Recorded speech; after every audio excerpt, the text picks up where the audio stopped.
नमस्कार, मी आहे तुमच्यासोबत नरसिंग भुरे। आज दिनांक 26 डिसेंबर 2025 रोजी पाचोरा हादरला आहे। भटक्या कुत्र्यांनी 5 ते 6 निष्पाप लोकांवर हल्ला केला। 3 जणांना जळगावला हलवलं। पाचोरा रुग्णालयात लोक कुत्र चावल्याचे इंजेक्शन घेत आहेत। पण प्रश्न एकच आहे, ही वेळ का यावी? घटनास्थळी जे घडलं ते अंगावर काटा आणणारं आहे। लहान मुलाला कुत्र्यांनी फरफटत नेलं, लोकांनी दगड मारले, आरडाओरड केला, तेव्हा कुठं त्या मुलाचा जीव वाचला? आज जर लोक नसते तर जबाबदारी कोणाची होती?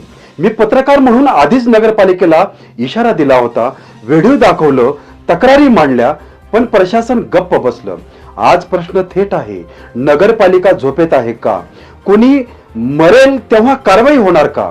हा फक्त हल्ला नाही, हा प्रशासनाच्या अपयशाचा आरसा आहे। आता फक्त शब्द नकोयत, तात्काळ कुत्र्यांचा बंदोबस्त हवा, नाहीतर पुढचा बळी कोण ठरणार?